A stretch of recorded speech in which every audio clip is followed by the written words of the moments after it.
Aujourd'hui, j'ai envie de vous raconter une histoire qui, au début, me paraissait être une simple légende d'internet. Vous savez, le genre d'histoire qui circule sur les forums, les vidéos YouTube, TikTok, Reddit, et qui finit par disparaître quelques semaines plus tard. Sauf que celle-là, c'est différent. Elle s'appelle Ashishaku Sama. En japonais, ça veut dire simplement dire la dame de 8 pieds. Ouais, elle a 8 pieds. On va comprendre, mais elle a 8 pieds. Donc, une femme qui mesure environ 2,40 mètres.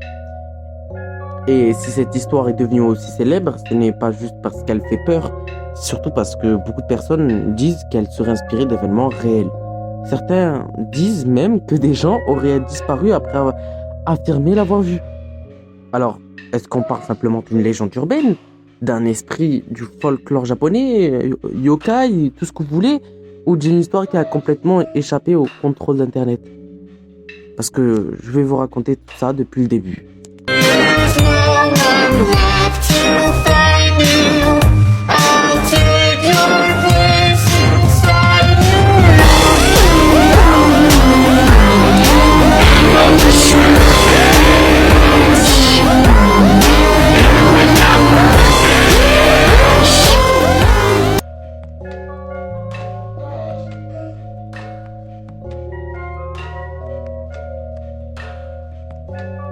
Ce qui est intéressant avec Ashishaku-sama, c'est qu'on peut presque retracer la naissance de la légende. Contrairement à beaucoup d'histoires japonaises qui existent depuis plusieurs centaines d'années, celle-ci est beaucoup plus récente. Elle commence au début des années 2000, sur un forum japonais consacré aux histoires paranormales. Un utilisateur raconte alors quelque chose qui lui serait arrivé lorsqu'il était enfant. Au début, personne ne le prend vraiment au sérieux. Mais plus les gens lisent son témoignage, plus certains remarquent qu'il est extrêmement détaillé. Il écrit les lieux précis des conversations, des objets, tellement de détails que beaucoup commencent à se demander s'il n'est pas en train de raconter quelque chose qu'il a réellement vécu. Et c'est précisément ce témoignage qui va donner naissance à toute la légende de Ashishaku-sama. Le problème, c'est que cette histoire est bien plus étrange qu'on pourrait le croire.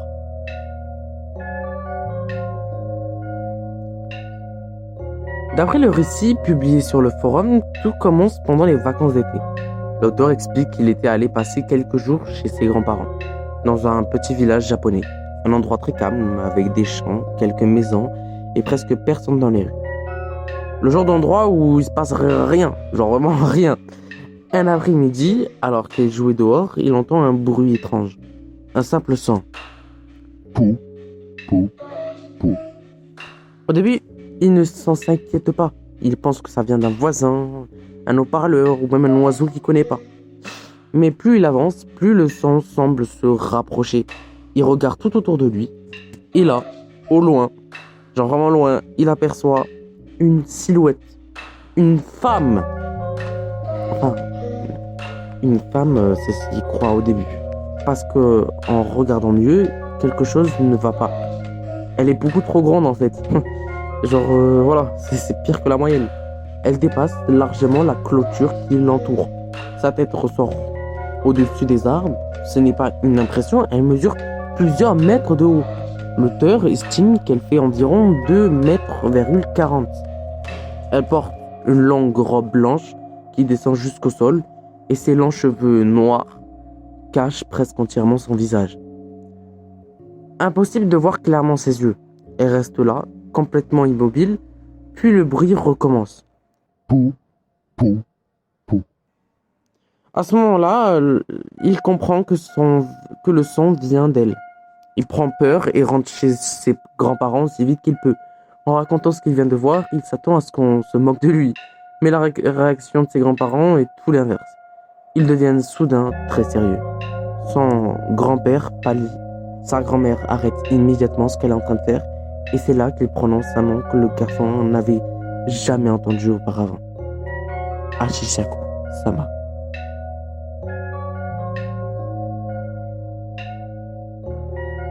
À partir de ce moment-là, l'ambiance change complètement. Les grands-parents expliquent aussi aux garçons qu'ils n'auraient jamais dû croiser cette créature. Selon eux, Ashishaku-sama n'est pas une simple femme géante. C'est une entité qui choisirait certaines personnes comme cible, souvent des enfants ou des adolescents. Et une fois qu'elle s'intéresse à quelqu'un, elle ne le laisse plus tranquille. Je crois qu'on va arrêter la vidéo. Le plus inquiétant, c'est que d'après la légende, de la voir une seule fois suffirait à attirer son attention.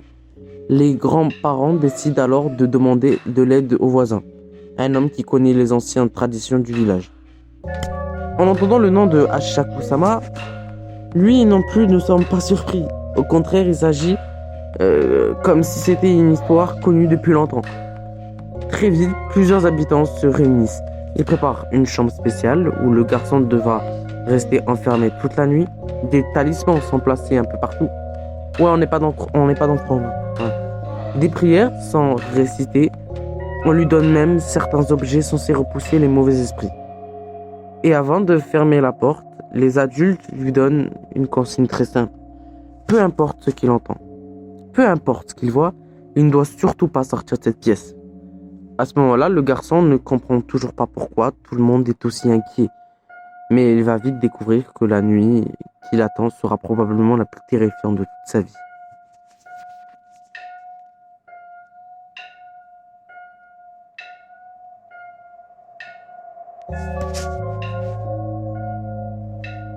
Le garçon est maintenant seul dans la pièce.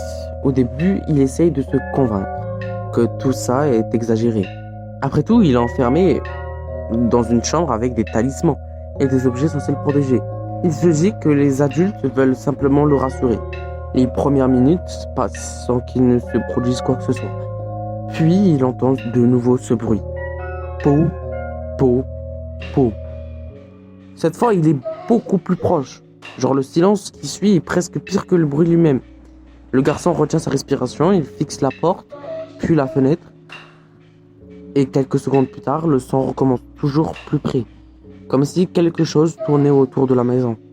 Il raconte qu'à plusieurs reprises, il a eu l'impression que la créature était juste derrière la fenêtre. Pourtant, il n'osait pas regarder trop longtemps. Parce qu'au fond de lui, il avait peur de croiser son regard. Les heures passent lentement, puis il entend une voix familière. C'est celle de son grand-père. Il l'appelle calmement et lui demande d'ouvrir la porte. Sur le moment, le garçon est soulagé. Il pense que tout est terminé. Mais juste avant qu'il ne se lève, il se souvient de l'avertissement qu'on lui a donné. Ne répond à personne, n'ouvre sous aucun prétexte. Alors il reste immobile. Quelques instants plus tard, il comprend pourquoi. Son vrai grand-père est encore avec les habitants en fait, à l'extérieur de la maison. Si quelqu'un venait de l'appeler, alors ce n'était pas lui.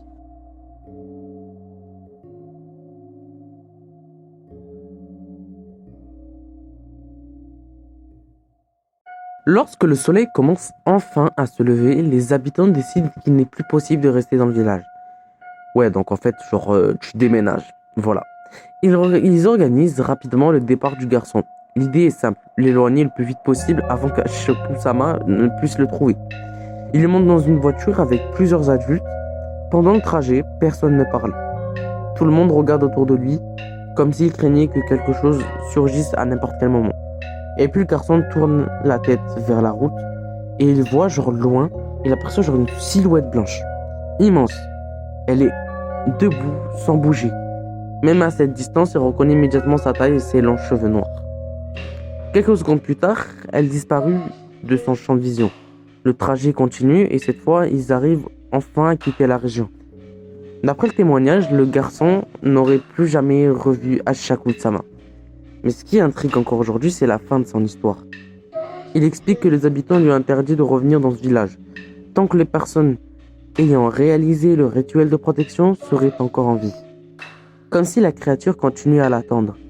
Et c'est précisément cette fin qui a marqué les internautes. Tout le monde en fait. Parce qu'elle ne ressemble pas à la conclusion d'une histoire inventée. Elle laisse au contraire l'impression que quelque chose serait resté inachevé.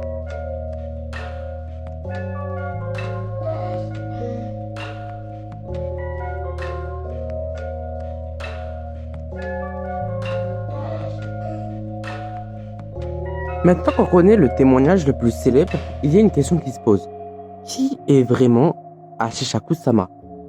Et c'est là que les choses deviennent encore plus intéressantes. Contrairement à d'autres créatures du folklore japonais, il n'existe aucune version officielle de son histoire. Bon, on peut parler aussi de la Yasuki, même si c'est pas si En fait, c'est un peu similaire, quoi. Personne ne sait vraiment d'où elle vient. Du coup, au fil des années, plusieurs théories sont apparues. La première, c'est qu'il s'agirait d'un yokai. Bon, je vais vous dire rapidement ce que c'est. Les yokai sont des créatures surnaturelles très connues aux Japonais. Certains sont inoffensifs, d'autres jouent des tours humains, et certains sont beaucoup plus dangereux. Pour ceux qui y croient, Ashijaku-sama ferait partie de cette dernière catégorie. Une autre théorie dit qu'elle serait en réalité l'esprit d'une femme morte dans des circonstances tragiques. Avec le temps, son âme serait devenue une entité qui erre à la recherche de nouvelles victimes. Mais il existe aussi une troisième théorie beaucoup plus étrange. Certaines personnes pensent que Ashijaku-sama n'est ni un fantôme ni un démon. Elles pensent qu'elle serait une sorte de malédiction.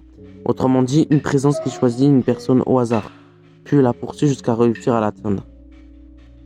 Et c'est justement cette idée qui fait peur, parce que dans beaucoup de légendes, on peut éviter le danger. Là, le simple fait de la voir pourrait suffire. Personne ne sait laquelle de ces théories est la bonne. Et c'est peut-être ce mystère qui rend cette histoire aussi marquante.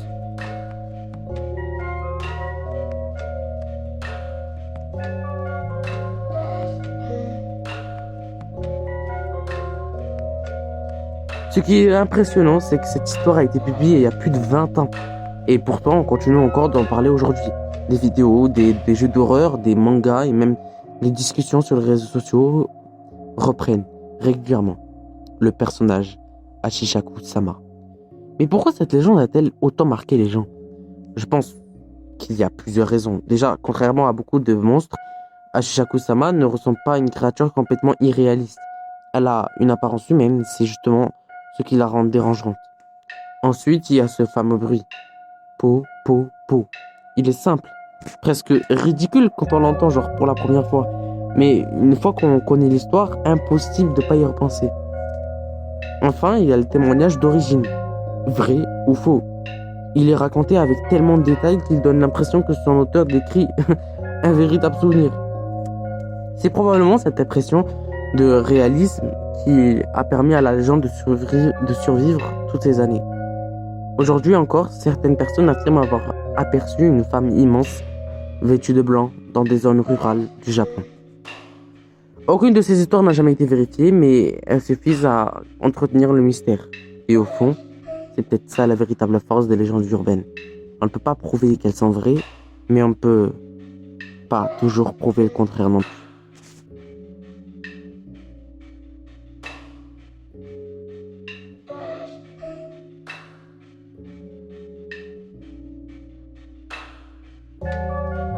Et voilà, c'était l'histoire d'Ashijaku-sama. Alors, est-ce que tout ça, c'est simplement une légende inventée sur Internet? Ou est-ce qu'il y a une part de vérité derrière cette histoire? Chacun se fera son propre avis. Ce qui est sûr, c'est que cette créature est devenue l'une des légendes urbaines japonaises les plus connues au monde. De plus de 20 ans après sa première apparition, elle continue d'inspirer des jeux, des films, des mangas et surtout de faire parler d'elle. Maintenant, j'ai envie de connaître votre avis. Est-ce que vous pensez que cette histoire est totalement inventée? Ou est-ce que certaines légendes cachent parfois des événements bien réels? Dites-moi ce que vous en pensez dans les commentaires. Je lis toujours vos théories et j'en sélectionne parfois pour une prochaine vidéo, que ce soit en privé, que ce soit d'autres plateformes de réseaux sociaux. Si cette vidéo vous a plu, pensez à liker, à vous abonner. Ça m'aiderait énormément, ça soutient vraiment la chaîne pour continuer ce genre de contenu. Et ça vous permet de ne pas manquer les prochaines histoires mystérieuses que je raconterai sur la chaîne. Parce que cette vidéo, c'est la catégorie trait d'horreur. Donc raconter, scripter et tout ça. Merci d'avoir regardé jusqu'au bout et comme toujours, faites attention aux histoires qui sont impossibles parce que certaines naissent peut-être d'un simple récit, d'autres un véritable cauchemar. À très bientôt.